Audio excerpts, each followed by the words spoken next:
రైతు సోదరుల స్వాగతం. భారత వాతావరణ శాఖ అమరావతి వాతావరణ కేంద్రం ఒక కీలక బులెటిన్ రిలీజ్ చేశారు. ఇప్పటికే బంగాళాఖాతంలో ఏర్పడిన అల్పపీడనం వాయుగుండంగా, తర్వాత తుఫానుగా మారి, తర్వాత వాయుగుండంగా విచ్ఛిన్నమై దాని ప్రభావం పూర్తిగా కోల్పోయింది. అయితే రాబోయే 24 అవర్స్ ఆంధ్రప్రదేశ్లోని విజయనగరం, విశాఖపట్నం, శ్రీకాకుళం, ఉభయ గోదావరి, కృష్ణా, గుంటూరు, ప్రకాశం జిల్లాల్లో 2 నుంచి 3 సెంటీమీటర్ల వర్షపాతాలు అక్కడక్కడ నమోదయ్యే అవకాశం ఉంది. 1-2 చోట్ల మాత్రమే భారీ వర్షాలకి అవకాశం ఉంది. ఇక తెలంగాణలో 13 జిల్లాల్లో ఆరెంజ్ అలర్ట్ కొనసాగుతూ ఉంది.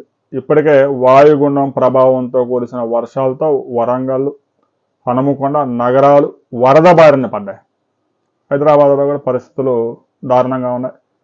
దాదాపు 13 జిల్లాల్లో తెలంగాణలో 12 నుంచి 34 సెంటీమీటర్ల గరిష్ట వర్షపాతాలు కూడా నమోదాయి. వాగులు, వంకలు, నదులు అన్ని పొంగి ప్రవహిస్తూ ఉన్నాయి. రాబోయే 24 గంటల పాటు ఈ వర్షాలు కొనసాగే అవకాశం ఉంది. అయితే అతి భారీ వర్షాలు పెద్దగా లేవు, 1-2 ప్రాంతాల్లోనే చూపిస్తూ ఉన్నాయి. చాలా ప్రాంతాల్లో 2 నుంచి 3 సెంటీమీటర్ల వర్షపాతానికి అవకాశం ఎక్కువగా ఉంది. ఇక రాయలసీమలో కడప, కర్నూలు, అనంతపురం, చిత్తూరు జిల్లాల్లో 2 నుంచి 5 సెంటీమీటర్ల వర్షపాతాలు నమోదయ్యే అవకాశం ఉంది. 1-2 ప్రాంతాల్లో మాత్రమే భారీ వర్షాలకు ఛాన్స్ ఉంది. నెల్లూరు జిల్లాలో కూడా 1 నుంచి 3 సెంటీమీటర్ల వర్షపాతం నమోదయ్యే అవకాశం ఉందని వాతావరణ కేంద్రం తెలిపింది. గడిచిన 24 గంటల్లో కొన్ని ప్రాంతాల్లో జల్లులు నమోదయ్యాయి. మీ ప్రాంతంలో గడిచిన 24 గంటల వర్షాలు పడ్డాయా లేదా అనే విషయాన్ని ప్రతి రైతు కామెంట్ చేయండి.